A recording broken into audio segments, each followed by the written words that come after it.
Ya, entonces, a ver acá. A ver, mi querido, ojalá que me pueda entender mi querido profesor.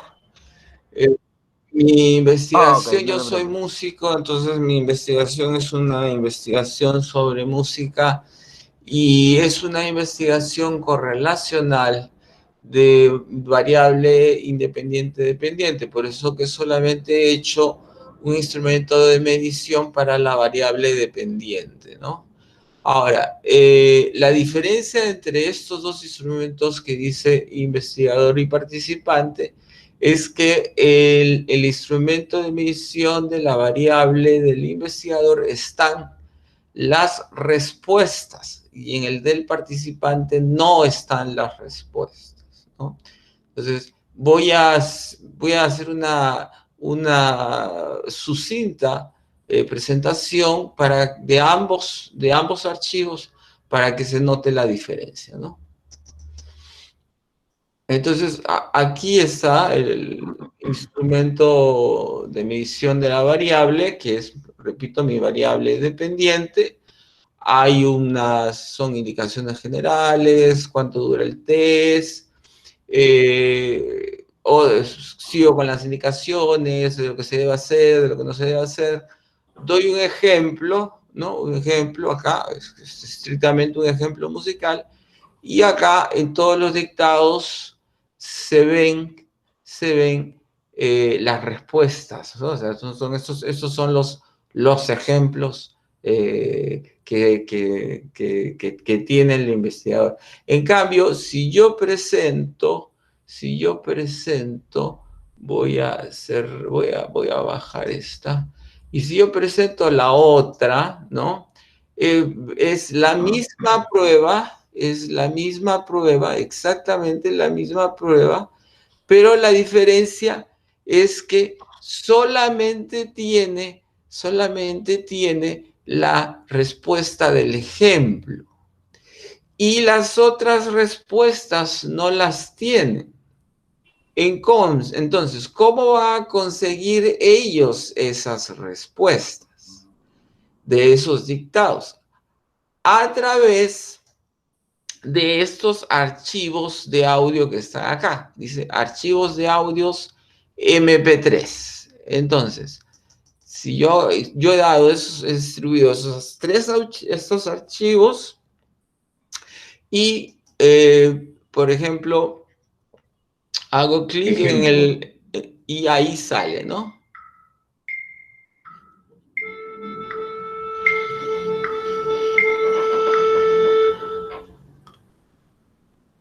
Dictado 1.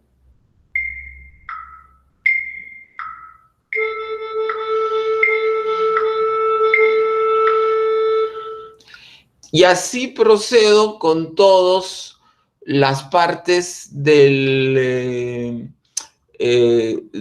como digo, del instrumento que tiene tres partes. Ya no sé qué hice. Ya no sé qué hice. Ya, el instrumento tiene tres partes, ¿no? Tiene tres partes. La primera parte que es el dictado rítmico, la segunda parte que es el dictado melódico tonal y la tercera parte que es el dictado rítmico melódico tonal, ¿no? Mencioné en mi exposición de la matriz de consistencia de que es las dos primeras dimensiones de mi variable, es decir, dictado rítmico y dictado melódico, solo cuentan con un parámetro, porque en el dictado rítmico solo se mide la duración de las figuras y en el dictado melódico solo se mide la altura de las notas. En cambio, en la tercera dimensión, que es mi dimensión rítmico-melódico, ambos parámetros se aunan en uno solo. Entonces, también hay variación en la altura y hay variación en la duración, ¿no? Entonces, eso hace que este parámetro sea un parámetro más complicado, ¿no? Bueno, este es mi instrumento que he presentado, he tratado de presentarlo a más de 30 alumnos, creo que lo he presentado a cerca de 40, pero todavía no me contestan todos como para tener 20 y poder elaborar la confiabilidad del KR20, ¿no? Ahora, en cuanto a la validez, ¿dónde está la validez? Ya se me fue esto, voy a tener acá. Está. Acá es donde tengo la validación. Bueno, tengo a 5 personas, ¿no? Que les he pedido la validación. Ahora, estas 5 personas han sacado sus maestrías o sus doctorados fuera del país, porque acá dentro del país no se otorgan maestrías, ¿no? O sea, lamentablemente no se otorgan las maestrías, ¿no? Ni doctorado en música. Entonces, por ejemplo, este es mi primer experto, ¿no? Que él tiene una maestría en Rusia, en San Petersburgo, él ha hecho su maestría, ¿no? Y me da una valoración de 82,77, ¿no?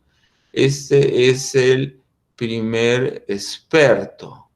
Ahora, mi segundo experto es un doctor que tiene un doctorado en música en Estados Unidos y me da una validez de 95, ¿no? Mi tercer experto es también una doctora, ¿no? Y que también ha sacado su maestría, perdón, su doctorado en Estados Unidos y me da una validación de 91,1 y finalmente, no, recién voy por el tercero. Mi cuarto experto me da, es un magíster también, pero que ha sacado su maestría en México, y me da una valoración de 91,1 y finalmente, ¿qué hice? Acá está. Ya, mi último experto, que es Omar Ponce, que también tiene una maestría, no la he puesto ahí, pero él ha sacado su maestría en Chile, ¿no? Y me ha hecho, bueno, él me puso algunas cosas en azul, pero me dijo que eso eran cosas más que tenían que ver con la forma, no con el fondo, ¿no? Entonces me dijo que como sugerencias, incluso me dijo, si tú quieres, quítalas, ¿no? Pero yo, la verdad que prefiero siempre recibir críticas, así que las he dejado, ¿no? Acá me pone pues una serie de cosas. Entonces, el instrumento es plenamente aplicable. La crítica que él hace es básicamente solo a la indicación sintáctica, es decir, del lenguaje. No se observa la formulación, no se observa la formulación ni la aplicabilidad del instrumento, ¿no? Y me da un puntaje de 92,77, ¿no? Entonces, esas serían las validaciones que he obtenido de mis expertos, ¿no? Y mi instrumento de medición. No sé si hay alguna pregunta quisieran consultar, preguntarme, A o ver, con eso. me parece, al contrario, me parece muy bien la idea de lo que es la validación es justamente eso, que el experto conocedor del tema que estás investigando, porque también lo maneja supuestamente, entonces te corrija, te haga observaciones.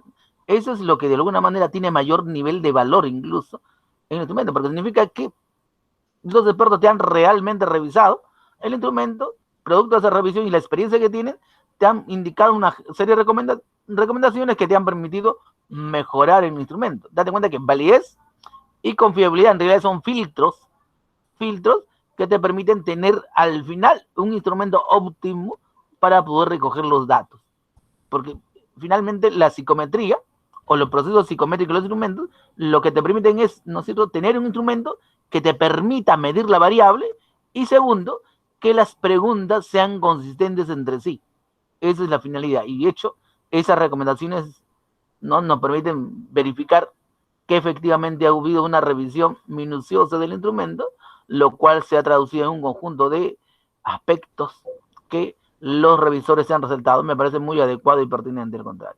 Está muy bien que lo hayas dejado incluso. Lo que me sorprendió también es que, disculpa, lo que me sorprendió es que alguno te corrigió la ficha de validación. Ah, sí, sí, sí, sí, sí. Yo lo dejé así simplemente No, porque, está bien, está bien. bueno, no sé, no quería, bueno, lo dejé así, ¿no? Pero lamentablemente no sabía si dejarlo, ponerlo, ya lo dejé simplemente como estaba, ¿no?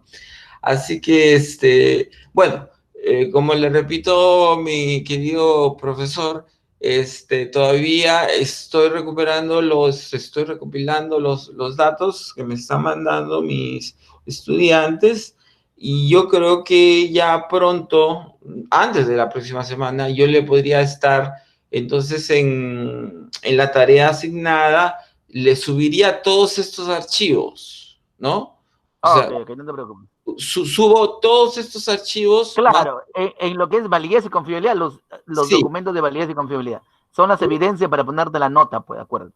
a ver, aquí quiero entender esto. Si es validez y confiabilidad, entonces solamente voy a poner los archivos de estos archivos de los expertos, ¿no? Claro, Solamente los archivos de los expertos claro, más mi confiabilidad, nada más. así es, así es. Ya, y Porque esa es la evidencia de que has hecho validez y has hecho confiabilidad, pues. La nota es eso, ya, validez y confiabilidad. y en mi Pero instrumento, lo otro al final es sustentación de lo que has hecho, nada más. Ok. pero entonces este instrumento no lo subo. No, es que ese instrumento hay un archivo aparte. Se supone que primero subes el instrumento. ¿Ya subió el instrumento? No, es que ahí decía instrumento y sustentación. No. Son tres notas, acuérdate. Primera nota es instrumento. Hay un espacio para subir instrumento, solamente instrumento. Segunda nota, validez y confiabilidad. Esa es otra nota diferente, que es la segunda nota. Y la tercera nota es validez, es sustentación. Esa es solamente la diapositiva, nada más. Ay, Son ay, tres notas diferentes son. ay, ay, ay. Entonces, Porque, ya porque, puedo. acuérdate, porque acuérdate que incluso me han subido la matriz de consistencia, ¿no es cierto? Sí, sí, claro. Que Pero eso, también es importante verla. Entonces, eso va a permitir mirar la coherencia que hay entre cada proceso que se ha realizado para llegar al final, al producto final que es la diapositiva. Ok, ya, no te preocupes. ya. Entonces, lo que ya puedo hacer es subir mi instrumento de medición, este. Así es, así es. Ok, Ya. ok, no te preocupes. Y cuando ya tenga la confiabilidad, ya se la subo, profesor, entonces ya tendría la segunda nota y solo me faltaría ya la última, Claro. la que usted ha presentado hoy día, ¿no es cierto? Así es, así es. Ya. Entonces, creo que voy por buen camino. Ojalá que termine con buen paso sin coronavirus. Está bien, no te preocupes, no te preocupes. Excelente, excelente. Ya. Muchas Ok, gracias. Muchas gracias, profesor. Muchas gracias ok, ok, por sus excelente. conocimientos, por su ayuda, ¿no? enrumbarme hacia algo, algo que termine en una investigación buena, ¿no? Que sea valorada, ¿no? Muchas Ah, ok, gracias, ok. profesor. Muchas gracias. Muchas gracias. Ah, ok, ok, no te Voy preocupes. a dejar de compartir pantalla para que mis compañeros puedan hacer sus propias exposiciones. Ah, Hasta ok, ok. luego. Gracias. Ok, ya te anoté aquí meta por si acaso. A ver, ¿algún trabajo más que van a presentar? ¿Alguien que va a presentar su instrumento? ¿Alguno de ustedes? ¿Alguno más que va a presentar su instrumento, jóvenes? ¿Nadie más? A ver, como que estamos fallando ahí, ¿ah? Como que estamos fallando. Necesitan presentar sus instrumentos. A ver, vamos a mirar acá en calificaciones.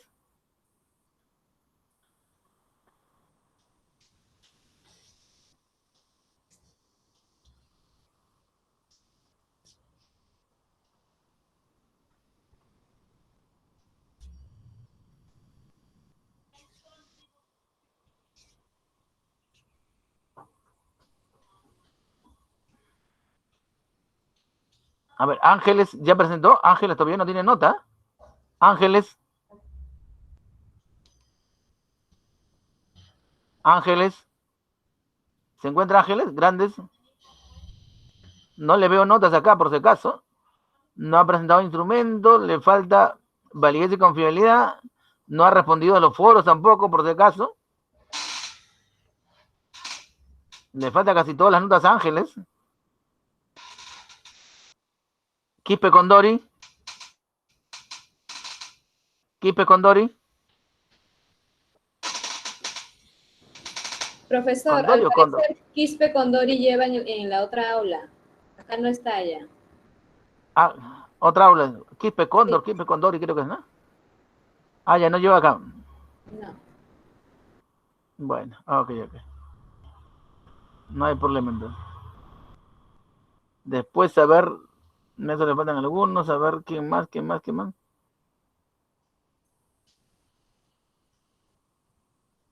Pérez Mantilla.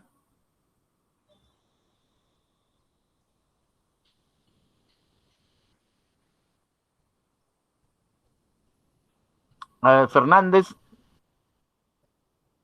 Fernández. También le faltan algunas notas, Fernández.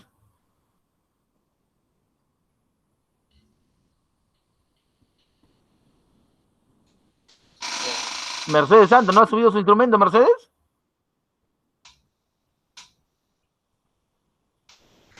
Este es un instrumento, profesor, inclusive ya le he expuesto ya la vez pasada, ¿se acuerda? Ah, ya, ¿qué cosa le falta acá? Presentación. Ah, me falta el tema de la confiabilidad, perdón, de la validez, me falta, estoy esperando un Pero oficio de no ha experto, subido tu profesor. instrumento, ¿eh? Validez y confiabilidad lo que ha subido. Lo que te falta es el instrumento. Al revés, o te has Arreglarle equivocado. arreglarle su vida en ese caso, lo voy a modificar ese tema. Claro, porque acá veo nota en presentación de validez y confiabilidad, ¿Ya? pero no hay nota en instrumento. De repente ha sido al revés. Corrige eso entonces. Ya, profesor, listo. La otra semana le A presento ver, el tema de la validez. Palomino le falta validez y confiabilidad también. Vargas le falta validez y confiabilidad, pues ya tiene nota de instrumento. Después Heredia le falta validez y confiabilidad. Calderón Gutiérrez. Calderón. Calderón se encuentra. Calderón Gutiérrez. Veo que acá no tiene nota ni de instrumento ni de validez y confiabilidad. Estamos graves ahí, Calderón. ¿Quién es Calderón Gutiérrez? Ahí hay un problema. Martínez también le falta la nota de validez y confiabilidad. Melissa Olivares. Olivares tampoco tiene nota de instrumento ni validez y confiabilidad. Mira que ya nos faltan 2 clasecitas, ¿ah? Nos faltan solamente 2 clases. Estamos mal, ¿ah? Barrios no tiene nota de confiabilidad. Validez tampoco. Guachayangui tampoco no tiene nota de validez. Gamboa. ¿Quién es Gamboa? Tampoco no tiene notas. ¿Qué pasó con Gamboa? Estamos mal, Gamboa. Gamboa Ortiz.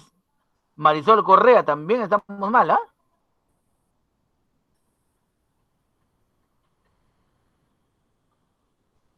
Entonces hay que corregir esos detalles. Hay que corregir, voy a dejar de grabar. ¿Alguien más va a Profesor, presentar? Ah, ¿te escucho? no, profesor, una consulta para lo que es la A ver. confiabilidad. Bueno, yo un poquito cuando envié a los mi hijita estaba estudiando en TechSoup y le envió a sus compañeros. Mi sobrino le Ya, envió a los jóvenes de UPC porque estudia ahí. Y así ya. estoy haciendo mi confiabilidad, pero solamente me han respondido 15. Sí o sí tiene que ser 20. No, no es necesario. Como para, dense cuenta que ahora es para presentarlo. ¿Entiendes? Ustedes para cuando hagan su investigación sí debe ser los 20. Pero como ahora es para presentarlo, con que tengan 15, suficiente para que lo hagan. ¿Cierto? Porque lo ideal es hacerlo y presentarlo. Si ya tienen 15, háganlo y súbanlo. Porque recuerden que es una nota. Entonces, ahora es para cumplir la formalidad de la nota, que es fundamental e importante. Y además porque también es la experiencia. Y ojo, recuerden que hoy día iba a hacerlo, no me alcanzó el tiempo. Recuerden que la clase anterior hemos aplicado un instrumento, ¿cierto? Entonces, la próxima clase empezamos nuevamente aplicándoles el mismo instrumento, ¿cierto? Y la última clase voy a explicar el modelo de construcción del instrumento, ¿cierto? Porque recuerden, cuando la primera aplicación del instrumento implica mirar qué preguntas son consistentes, o sea, que están bien redactadas, ¿cierto? El análisis de la fiabilidad y el análisis de ítem me permite determinar eso, ¿cierto? Supuestamente se corrigen esas preguntas y se aplica nuevo al instrumento para hacer la segunda corrección y el instrumento quede ok, o sea, confiable. Entonces, ese proceso que lo estamos haciendo acá, les voy a mostrar la última clase. Para eso necesito la segunda aplicación. La próxima clase hago la segunda aplicación, saco la estadística y les muestro cuáles son los pasos que hemos seguido para poder validar, bueno, para poder hacer que ese instrumento esté ok, ¿cierto? ¿No? En cuanto al análisis de preguntas, cómo se han corregido, cómo se ha analizado para que puedan verlo y puedan tener esa experiencia, aparte de poder contar el instrumento. Y además, la próxima clase, lo segundo que vamos a hacer antes de hacer la clase es mostrarles cómo es que se construye el instrumento de manera virtual. Iba a hacerlo hoy día, pero ya se me escapó el tiempo por algunas cosas que tuve que hacer pendientes y entonces ya no pude diseñarlo. Pero la próxima clase sí, primero empezamos aplicando el instrumento, segundo, trabajando cómo se desarrolla el instrumento. Al contrario, ahora lo que tienen que hacer es, no, yo voy a subir un par de videos mañana, ¿no? Para que lo vayan viendo, ¿no? Y se puedan habituando. Recuerden que en lo que es el Classroom, ustedes tienen el Classroom también, ¿no es cierto? Sí, sí. Entonces, en el Classroom vamos a ver cómo es que se hace el instrumento, ¿no? De recolección para que puedan aplicarlo de manera virtual, ¿cierto? Entonces, esas dos cositas y después ya pasamos directamente al desarrollo de la clase. Entonces, el tiempo que vamos a usar para poder corregir algunas cosas va a ser mínimo, ¿cierto? Porque más vamos a dedicarnos al trabajo de campo, ¿correcto? ¿Alguna pregunta hasta aquí, jóvenes? ¿Alguna pregunta? ¿Alguna preguntita? ¿Cierto? Entonces vamos a mirar, como tenemos un poco de espacio, vamos a mirar en el SPS algunas cosas, ¿cierto? Para que podamos mirarla. ¿Sí? Me siguen a ver si se puede ver. Yo voy a abrir un archivo de los que tengo por acá.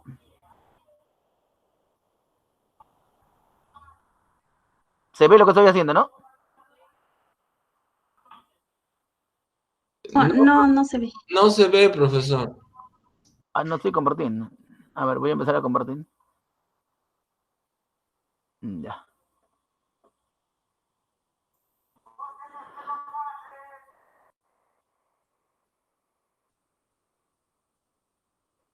Ya ahora sí se ve, ¿no? Sí se ve, ¿no es cierto? Sí, profesor, se ve perfectamente. Entonces voy a trabajar con uno de los archivos que tengo yo acá. A ver. En este archivo de acá. Ah, acá con ese archivo de acá.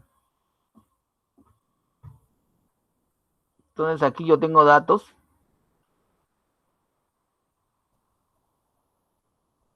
¿Qué variables están? Investigativas. ¿Saben?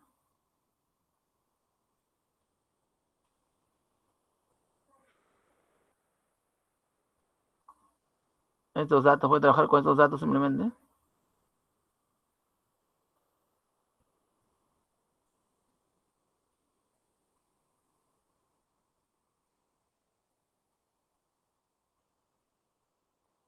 Voy a abrir un SPS un ratito.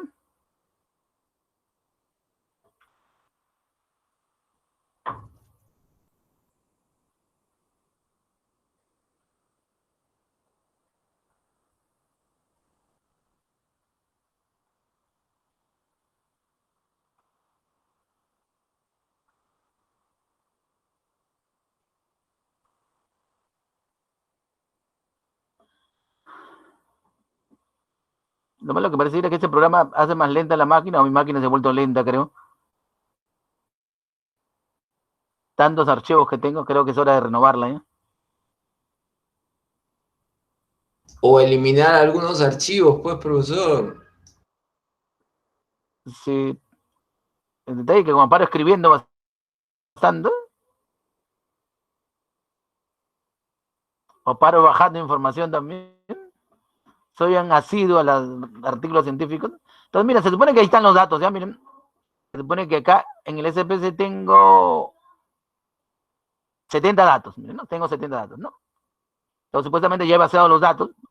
Lo que tengo que hacer es caracterizar la variable, ¿no es cierto? Que implica irme a la pestaña vista de variables, ¿no? Le voy a poner acá, por ejemplo,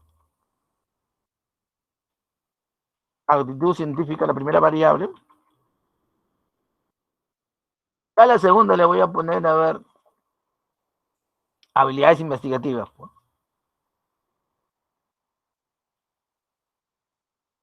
Investigativas. ¿Cierto? Acá, medidas, escala simplemente. ¿Sí? Ahí se ve la data, ¿no? ¿Se ve el SPC? ¿Pueden ver el SPC? Sí, profesor. Sí, profesor, sí se ve. Sí, profesor. Ok. Entonces, miren. Entonces, para la prueba de normalidad, miren, para hacer la prueba de normalidad, miren, me voy a esta pestaña. Dense cuenta que en la parte superior del SPS se ve un conjunto de pestañas. Con la pestaña que más trabajamos es con esta pestañita que se llama analizar, miren, ¿no? Entonces yo hago clic en esta pestañita analizar y automáticamente se desprenden un conjunto de pestañas, miren, ¿no? Busco ahí analizar y me voy a pruebas no paramétricas, ¿no? Cuadro de diálogos antiguos, ¿no? KS de una muestra, ¿no? Automáticamente se dan analizar pruebas no paramétricas, cuadro de diálogos antiguos, KS de una muestra, ¿no? Ahí le doy clic. ¿Se escucha? ¿Se escucha? ¿Hay problemas con el audio? Sí. ¿No? Entonces, miren cómo llevo hacia el otro lado los datos. Ya está activado normal. Le doy a aceptar. Y automáticamente la máquina va a arrojar los datos. Miren, no, esa es la tablita que sale, miren, ¿no? Esa es la tablita que sale, ¿no? Ahí está la variable de actitud científica, habilidades investigativas, miren que está el N, que es la cantidad de datos, y al final, en la parte final, está el resultado, miren, ¿no? Que es el resultado de nivel de significancia, que en este caso es 0,200, 0,200. Entonces, esos resultados se supone que son mayores que 0,05. Por lo tanto, estos datos tienen distribución normal, ¿cierto? Entonces, esa es la manera de poder en la práctica, ¿no? Desarrollar la prueba de normalidad y poder finalmente determinar si mis datos tienen o no tienen distribución normal, ¿no es cierto? Entonces, como ya me he dado cuenta que mis datos tienen distribución normal, el segundo paso sería saber si hay o no hay correlación en estos datos, ¿no es cierto? Entonces, para eso, me voy nuevamente a los datos, ¿no? Ya sé que los datos tienen distribución normal, y si yo quiero establecer la correlación entre ellos, ¿no? Simplemente a través de un estadístico paramétrico como es Pearson, ¿no? Para eso, nuevamente me voy a analizar, miren, nuevamente se desprende esa ventana con la cantidad de opciones, ¿no? Analizar correlaciones bivariadas, miren, ¿no? Ahí le hago clic de manera automática, ¿no? Analizar correlaciones bivariadas. Y automáticamente sale una nueva ventana, miren, ¿no? Esa ventana de la correlación, ¿cierto? Y miren que hay varias posibilidades ahí, ¿no? Ahí dice Pearson, que ya está con check, tau de Kendall y Spearman. Entonces, los tres estadísticos más empleados para correlacionar variables son Pearson y Spearman fundamentalmente. Solo que Pearson es un estadístico paramétrico para la correlación y Spearman es un estadístico no paramétrico para la correlación, ¿no es cierto? Entonces, miren, paso a actitud científica hacia la derecha, habilidades investigativas, y de frente le puedo poner a aceptar. Miren, ¿no? Y miren que la máquina automáticamente nos muestra un nuevo resultado, ¿no es cierto? Que es este cuadrito de acá, en donde yo puedo ver la correlación, ¿no? Acá está primero correlación entre actitud científica con la misma variable actitud científica, me sale igual a 1. O sea, supuestamente esa es la correlación perfecta, ¿cierto? Veo la correlación entre actitud científica y habilidades investigativas, 0,868, miren, ¿no? Miren que es una altísima correlación, ¿cierto? Y miro ahí el nivel de significancia, que es 0,00. Y abajo se vuelve a repetir. Entonces, eso es lo que nos arroja el SPS. Pero, ahí está el detalle, no es bueno colocar tal como está. Entonces yo hago la tablita, como les he mostrado, en el ejemplo de la diapositiva, y solamente pongo la correlación de manera directa entre actitud científica y habilidades investigativas, que en este caso sería simplemente 0,868, ¿no? Solamente pongo esto, ¿no? Aquí correlación de Pearson, 0,868, significancia 0,00 y n que es igual a 70, nada más, suficiente, porque lo demás es repetitivo, ¿cierto? Miren cómo me arroja estos resultados el SPS, ¿no? Ahora, si yo quisiera hacer un gráfico, entonces me voy a gráficos, ¿no? Que es otra pestaña, ¿no? Gráficos, cuadro de diálogos antiguos, dispersión, ¿no? No, nuevamente no, gráficos, cuadro de diálogos antiguos, dispersión, ahí le doy clic, ¿no? Mire que automáticamente el SPS me muestra una nueva ventana que dice dispersión. Le doy clic en dispersión simple, definir, y aparece una nueva ventana. Se supone que la variable de actitud científica es la variable 1 o X, ¿no? Entonces la llevo a X. Y habilidades investigativas, ¿no? La variable 2 o Y, no, la mando a Y. Y aceptar. De frente, miren, ¿no? Y miren cómo la máquina automáticamente, ¿no?, me arroja o me muestra el gráfico de dispersión. Entonces yo acá puedo observar, miren acá, esa línea que se forma, ¿no? Entonces yo mirándola, yo puedo decir, no, entonces hay una relación lineal entre la variable actitud científica y las habilidades investigativas. Por lo tanto, el estadístico que se debe emplear es un estadístico para medir correlaciones paramétricas, ¿no? Pero sobre todo correlaciones lineales. Y en este caso Pearson es lo más adecuado y lo más pertinente, ¿cierto?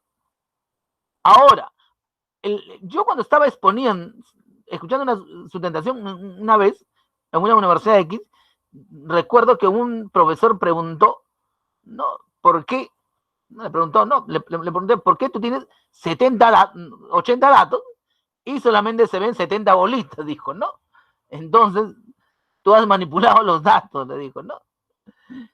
¿Qué creen que pasó ahí? ¿Por qué si hay 80 datos, solamente hay 70 bolitas, ¿no? 70 puntos de dispersión? No tengo la menor idea, profesor, no tengo la menor idea. ¿Cómo podrían salir de esa pregunta, por ejemplo? A ver. Que repiten los otros. Claro. Podría ser. Eso se llaman ligaduras, ¿no es cierto? Digamos que en una encuesta, para una variable sale 70, 71. Entonces, si esa relación 70-71 se repite, se forman ligaduras y por lo tanto están superpuestas, una debajo de otra, y solamente se ve la que está encima, ¿no es cierto? Es como si yo me paro y detrás se para otra persona, y detrás otra persona y otra persona, y solamente vemos a la que está enfrente. Eso se llaman datos superpuestos o ligaduras. ¿Se dan cuenta? Y no se nota, solamente se nota la que está primera. La que están detrás, o sea, las ligaduras no se notan. ¿Se dan cuenta? Por lo tanto, cuando hay ligaduras, solamente se notan, no, si hay 80 datos y hay 10 ligaduras, por lógica vamos a notar solamente 70 datos, ¿no es cierto? Entonces, ese es el detalle, ¿cierto? Ese es el detalle.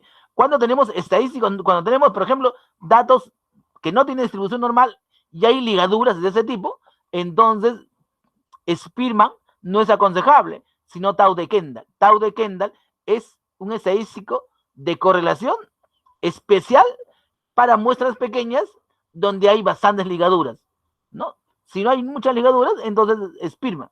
En Pearson no hay ningún problema, ¿no? Pearson es, no importa que sean pocos datos, muchos datos, que hayan ligaduras, no hay ningún problema, ¿cierto? El detalle o la diferenciación es que se hace con cuando los datos no tienen distribución normal, simplemente, ¿no? Entonces, un poco eso para ver, ¿no? Entonces, dense cuenta que uno debe estar preparado para todas las preguntas, ¿no? Entonces, yo recuerdo mucho esa pregunta que dijo un jurado, ¿no es cierto?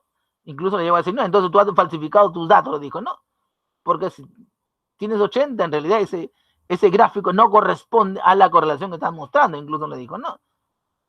Me acuerdo mucho que el graduando se asustó a tal punto de que se puso tan nervioso, pero finalmente ya en la conversación interna, ¿no? Les expliqué un poquito qué es lo que había pasado, ¿no?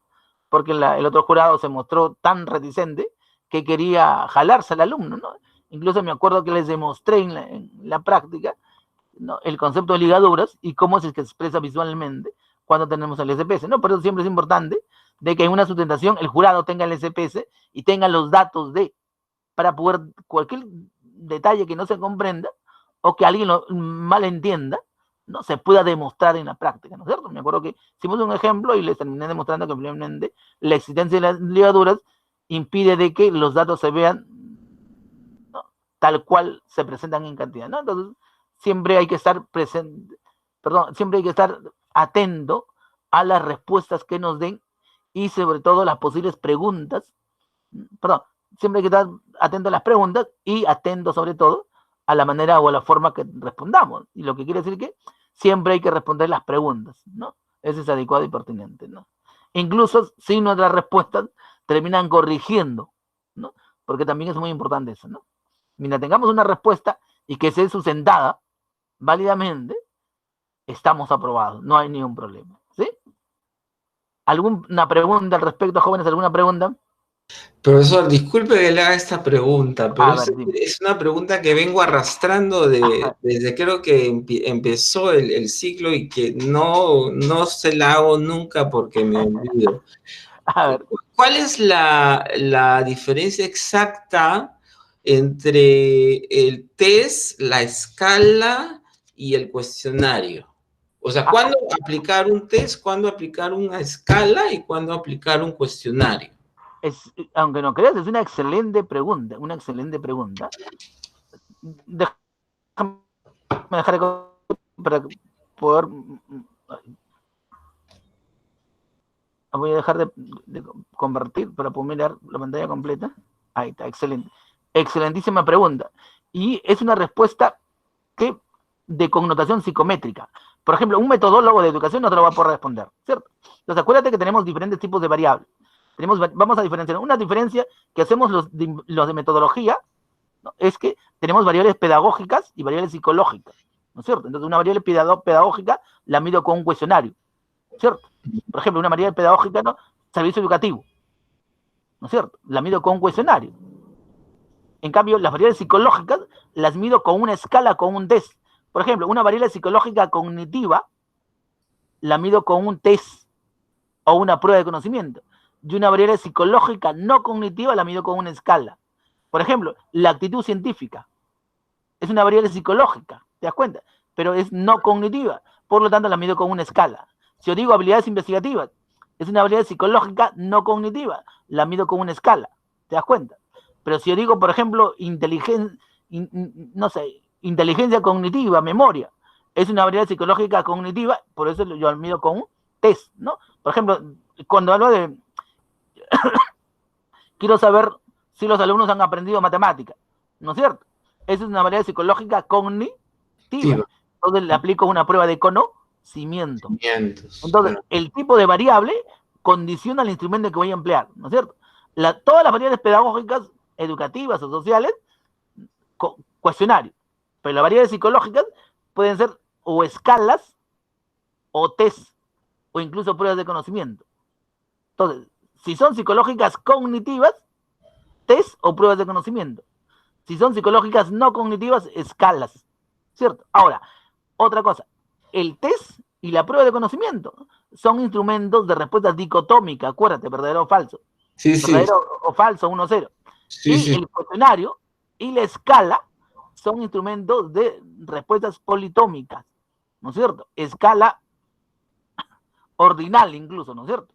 Ay, Entonces, por ejemplo, la escala y el cuestionario son similares prácticamente, porque ambos son instrumentos de respuestas politómicas medidas en una escala ordinal. Entonces, ¿cuál crees tú que sea la diferencia? pues la verdad, mi querido doctor, no tengo la menor duda. La No, redacción. Por ejemplo, si yo quiero trabajar un cuestionario, es ya. en tercera persona del singular. Por ejemplo, por ejemplo, sería participa en foros o chat. Es Ah, una pregunta de cuestionario, ¿no? Tercera persona del singular. Y si fuera escala, sería participo. Es como si yo estuviera hablando. Participo frecuentemente. ¿Se acuerdan cómo dicen las preguntas? Participo frecuentemente. Me doy cuenta que todavía tengo problemas para entender la diferencia entre causas y efectos. Entonces, miren cómo estoy haciendo en otro sentido la pregunta. Esas son las escalas. ¿Se dan cuenta? o sea, tiene que ver más que nada con una cuestión de forma. Claro, la más, redacción son lo que lo diferencian. El estilo de ya, redacción. ya, Porque date cuenta que en el cuestionario, generalmente yo opino sobre los otros. ¿Te das cuenta? Cuando digo Ah, servicio educativo, yo estoy opinando sobre cómo percibo la enseñanza del docente, ¿no es cierto? Si es buena o si es mala. Ese es el cuestionario, por eso es de tercera persona singular. En cambio, en la escala, ¿no? Yo opino sobre mí. ah, Son características mías. ¿Te das cuenta? ya, Como son características mías, entonces ya no es en tercera persona, es en primera persona, creo que le dicen, ¿no? Primera persona. Esa es un sí, poco la diferencia. Sino ah, que el detalle es que, como los que enseñan, el problema es que a veces en metodología no tenemos mucho el conocimiento de la psicometría. Entonces, alguien que enseña metodología debe tener el conocimiento de la estadística, pero también de la psicometría, porque metodología, psicometría, estadística y la epistemología, por lógica, ¿no? Entonces, todas las herramientas son útiles para poder diferenciar, ¿no? Cuáles son las herramientas más adecuadas para el trabajo que voy a hacer cuando elaboro mi trabajo de tesis, ¿no es cierto? Entonces, es un proceso de aprendizaje. Si te das cuenta, el problema ocurre de que nos hemos acostumbrado a que todo lo medimos con cuestionario. Tal es la costumbre de que hacemos investigaciones experimentales donde empleamos el cuestionario, ¿no? Y no debería ser. O sea, tanto lo estamos haciendo, que ya los profesores nos estamos convenciendo de que es correcto. Es como cuando hacen esa diferencia de vaso con agua o vaso de agua, ¿no es cierto? ¿Te acuerdas de esa diferencia que dicen, no, dame el vaso de agua o tráeme un vaso con agua, ¿no es cierto? Se supone que es vaso con agua, no es vaso de agua, ¿no es cierto? Porque de hecho no hay un vaso que sea de agua. Pero tanto se ha incorporado eso que la Real Academia Española, la Real Academia de la Lengua ha dicho que se ha cansado, imagino, y por cansancio ha dicho, no, que está bien decir vaso con agua que decir vaso de agua. O sea, ya se acepta. Es como decir cuando decíamos, no, voy a subir arriba. No, entonces no es adecuado, ¿no es cierto? Voy a bajar abajo, ¿no? Es inadecuado esa expresión. Pero sin embargo, la Real Academia también ya lo ha incorporado. Porque es tan frecuente el uso que todo el mundo lo dice. Y si todo el mundo lo dice, ya lo está incorporando también al lenguaje común. O cuando hacemos la diferencia entre ellos y ellas, ¿no es cierto? Decíamos ellas y ellos, ¿cierto? Entonces ya la Real Academia también ahí ha dicho que no. Ahora, así haya un solo hombre, son ellos. O sea, ya están fritos las chicas, ¿no es cierto? Así solamente hay un hombrecito chiquitito, bebito, son ellos. O sea, ya ganamos por lo menos ahí. aunque también tienen sus diferentes cosas, ¿no? Porque se ha demostrado que cuando miden el perímetro del cerebro, las mujeres tienen cerebro más grande, ¿no es cierto?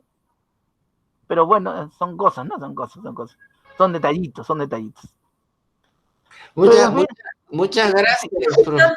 Muchas gracias por su explicación. Muchas gracias. Ok, dime, Giraldo. Profesor, en el test también se habla por uno mismo en el test. Es lo mismo que la escala, ¿no? No, el test es una prueba de conocimiento, es como una prueba, como un examen, como una prueba de conocimiento. Lo que es el cuestionario, o sea, lo que pasa es que el cuestionario y la escala son casi similares en estructura. Lo que cambia es la forma. O sea, la estructura del test y la escala son igualitas. Lo que cambia es la forma, que es la redacción, nada más. Es así, ¿no? Esa sería una diferencia más adecuada. Igualito que en los test, ¿no es cierto? La estructura es la misma, ¿cierto? Lo que cambia es la forma, nada más, ¿no? Pero test y escala son casi similares. Perdón. Test y prueba de conocimiento son casi similares y cuestionario y escala son casi similares, ¿no? Lo que cambia es el estilo de redacción, nada más, ¿cierto? Pero de hecho hay que tener diferencias claras, ¿no? Se supone que cuando hablo de una variable pedagógica o educativa, cuestionario, y cuando hablo de variables psicológicas, si es una variable psicológica cognitiva, es un test o una prueba de conocimiento, dependiendo de lo que esté midiendo, y si es una variable psicológica no cognitiva, es una escala. Esas diferencias sí debemos tenerlas bien claro. De tal manera que cuando hagamos nuestra investigación, empleemos el instrumento adecuado al tipo de variable que estoy empleando, ¿no? Entonces, esa parte es muy interesante y, de hecho, requiere que tengamos siempre presente de que hemos estar constantemente leyendo material que nos permita encontrar la información para poder establecer las diferencias adecuadas, ¿cierto? Lastimosamente no he visto material en el medio que indique eso. Ahora, lo que sí estaba viendo de manera tímida, Paleya, es que es uno de los autores del libro de metodología, Paleya, me creo que es el autor, él menciona algo de eso, algo de esa información, ¿no? Porque esa información está un poco dispersa en los libros. Por ejemplo, Martínez, que es un libro de psicología, de psicometría, muy bueno, que tiene como 5.000 hojas, creo, o 500 hojas, más de 500, creo. No, también lo menciona, pero también lo menciona de manera dispersa. Entonces, hay que leer con pinzas para poder encontrar la información. Entonces, todavía no hay material que tenga la información concentrada. La información, lastimosamente, todavía se encuentra muy dispersa, ¿no? Entonces, yo he trabajado un libro justo de instrumentos que todavía no le puedo publicar. La pandemia también me agarró ahí, que de repente con un poquito de suerte sale el próximo año y ojalá pueda contribuir en algo también a clarificar algunos aspectos en los cuales todavía tenemos limitaciones, ¿no? Dificultades, ¿no? Pero que se necesitan para poder mejorar nuestro nivel de trabajo en la investigación, ¿cierto? Si bien es importantísimo que aprendamos el manejo de la dinámica de la investigación cualitativa, pero antes, yo soy convencido de que antes de entrar a la investigación cualitativa, primero tenemos que aprender muy bien lo que es la investigación cuantitativa, ¿no es cierto? Uno es requisito de lo otro, ¿cierto? Es como decían, ¿no? Como cuando empezó a aparecer el constructivismo, ¿no? Todo el mundo decía, no, yo ya no soy conductivista, soy constructivista. No, no es que el constructivismo sea mejor que el conductismo, ¿no es cierto? Sino que, de alguna manera, mejora nuestro trabajo nada más, ¿no?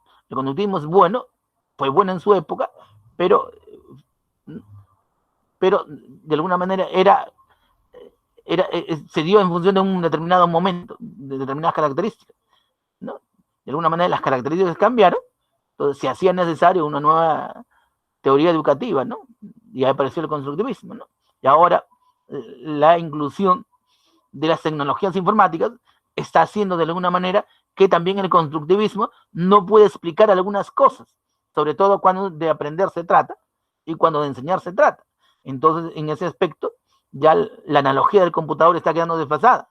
Ya estamos hablando de una teoría conectiva, ¿cierto?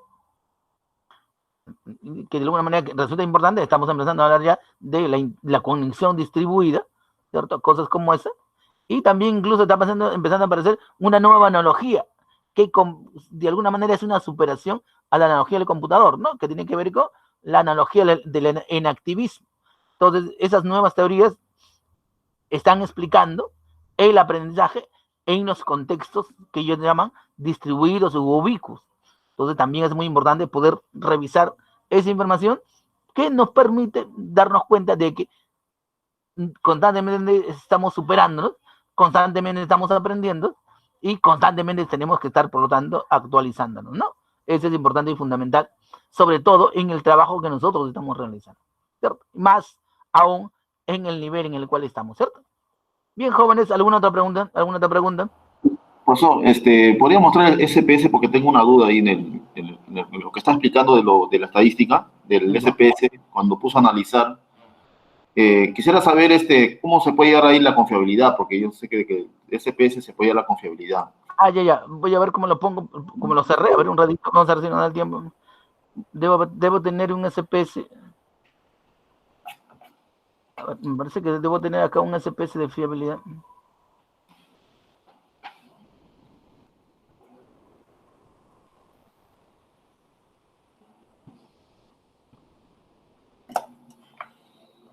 Vamos a ver qué habrá.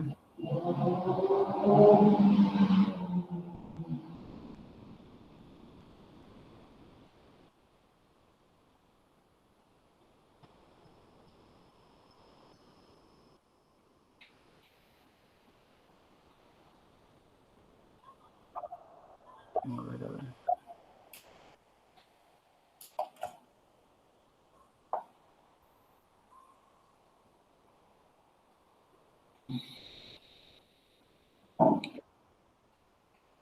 Ahí está, mire. Acá vemos un conjunto de datos, miren, estos datos. Entonces, cuando quiero hacer confiabilidad, miren. No se ve. ¿Ah? A ver, creo que dejé de... A ver, voy a compartir pantalla, me parece que dejé de compartir pantalla, disculpen. A ver, voy a compartir pantalla nuevamente.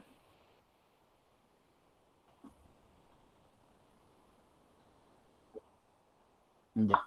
Ahora sí se ve, ¿no? Sí. ¿Se ve ahora? Sí, ¿Se ve? Ya, entonces miren, es un conjunto de datos. Entonces, para hacer fiabilidad, me voy a analizar, ¿cierto? Y ahí está escala, miren, ¿no? Justo analizar escala, análisis de fiabilidad. Eso es lo que me interesa, ¿no? Analizar escala, análisis de fiabilidad. Es ahí donde yo hago la fiabilidad, miren, ¿no? Entonces, analizar escala, análisis de fiabilidad. Le doy clic en análisis de fiabilidad y ahí me sale una nueva ventana, miren, ¿no? Y ahí paso todas las variables que componen el instrumento, ¿no es cierto? Son 18 preguntas, miren ahí. Ahí está hacia la derecha. Y puedo darle a aceptar, pero siempre es adecuado que vaya a estadísticos, miren escalas y se elimina el elemento, continuar y aceptar, ¿no es cierto? De tal manera que miro dos cosas. Primero, la fiabilidad, miren, ¿no? Se supone que tiene una fiabilidad de 0,81, miren, ¿no? Hasta ahí yo puedo decir que no, que es una buena fiabilidad, porque es 0,80, ¿no es cierto? Sin embargo, como yo quiero mirar cada pregunta, entonces miro esta partecita que dice correlación total de elementos corregida. Y entonces, todas las preguntas que tienen un valor de 0 hacia abajo, e incluso que son negativas, son preguntas que las debo eliminar o modificar, porque supuestamente son las que están bajando el nivel de confiabilidad. Entonces, de esa manera, yo me doy cuenta de qué preguntas no son entendidas, ¿no? Una pregunta no tiene baja fiabilidad como pregunta, como ítem, cuando las personas que la leen, o sea, cuando 2, 3, 4 o 5 personas la leen y cada uno la entiende de manera diferente, ¿cierto? Entonces, una pregunta es confiable cuando todos las que la leen la entienden de manera diferente. Perdón, cuando todos la leen y la entienden de igual manera. ¿Se dan cuenta? Pero sin embargo, cuando una pregunta la entienden de manera diferente, entonces, por lógica, va a ser respondida en ese contexto y su nivel de fiabilidad como pregunta va a ser baja, ¿cierto? Entonces, esas preguntas hay que eliminarlas. Por ejemplo, mira, la confiabilidad aquí es de 0,81. Mira, ¿no? Entonces, mira esta pregunta negativa. Es la pregunta número 3. Si yo eliminara esta pregunta, su fiabilidad subiría a 0,825, miren, ¿no? Entonces, miren cómo esas preguntas negativas son las que bajan la fiabilidad del instrumento. Entonces, ese análisis es muy importante cuando hacemos confiabilidad, ¿correcto? Y de hecho, si yo quiero hacer la confiabilidad de manera simple, simplemente me voy, no, a analizar escala, análisis de fiabilidad y de frente,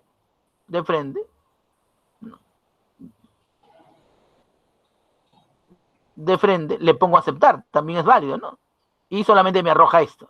Y veo ahí la fiabilidad, ¿no? 0,81. También es válido, ¿no? Yo puedo hacer la fiabilidad de esta manera, de manera sencilla, o puedo hacer la fiabilidad ¿no? Haciendo énfasis en la revisión de cada una de las preguntas que tiene el instrumento. Eso también es muy importante, ¿cierto? ¿Sí? No sé si pude contestar tu pregunta, Sí, disculpa. profesor, quisiera a ver, cuando pone ahí analizar, luego pone escala, luego análisis de fiabilidad, y de Claro, ahí analizar escala. me he explicado que hay dos casos, ¿no? Dos casos de... Ya. Si se voy a estadístico, de frente me sale la fiabilidad, ¿no? O sea, de frente me sale Claro, yo puedo pasar de frente esto, de frente, y hacer simplemente aceptar, miren, ¿no? aceptar. Claro, y ya tengo la fiabilidad. Esa es la manera simple. Ya, analizar, Ajá. escala, análisis de fiabilidad, paso a las preguntas hacia la derecha y simplemente le doy a aceptar. Miren que ahí tengo opciones, incluso, ¿no? Está alfa, ¿no? Y otros métodos para llegar a la confiabilidad, ¿no? Lo generalmente trabajo con alfa y aceptar, ¿no? Ah, Simple. ya. Nada más. Y si Y ahí pones, tengo la fiabilidad. profesor, y si pones estadístico, Ahora, si yo pusiera estadístico, ¿no? Por ejemplo, no me van a analizar escala fiabilidad, pongo estadísticos, ahí activo esta pestaña, escala, ya, y se escala. elimina elemento. A ver. Activo ahí. Continuar y Continuar. aceptar. Entonces, ese es un análisis más profundo, porque ahí hallo la fiabilidad del instrumento, pero también la fiabilidad de cada pregunta. ¿Te das cuenta? Entonces, analizo si las preguntas tienen o no tienen fiabilidad. ¿Te das cuenta? Entonces, esto es mucho más importante porque me permite detectar o identificar aquellas preguntas, ¿no?, que bajan la fiabilidad del instrumento. ¿Se dan cuenta? Entonces, en ese sentido es importante. También, mira, por ejemplo, mira que yo analizo, ¿no? Entonces, mira la segunda pregunta. Tiene una fiabilidad de 0,70, miren, ¿no? Entonces, es una buena pregunta, una excelente pregunta. Mira la pregunta 12, 0,70, una excelente fiabilidad. También mira la pregunta 6, mira, ¿te das cuenta? Es una pregunta negativa. Entonces, tengo que cambiarla o eliminarla. La forma más práctica es eliminarla. Lo más rápido es la elimino. Por eso, cuando elaboramos un instrumento, ¿no?, entonces yo hago un instrumento de 40 preguntas, de esa manera cuando lo aplico, elimino algunas, aquellas que tienen baja de fiabilidad, y solamente me quedo con las preguntas que tienen alto nivel de fiabilidad para que no tengan una buena fiabilidad. Entonces, eso es lo que aconsejan los psicométricos, ¿no? Lo que hacen psicometría hacen eso, ¿cierto? Les gusta hacer eso. O simplemente, ¿no?, el que quiere aprender, bueno, ¿no?, lo que hace es mejorar o recambiar las preguntas, ¿no? Ese es otro estilo, ¿no? Entonces, finalmente cada uno tiene su estilo ahí, ¿no? Y acá cuando pone bar 00000001, es el número de pregunta, ¿no? Pregunta 1. El número de preguntas, claro.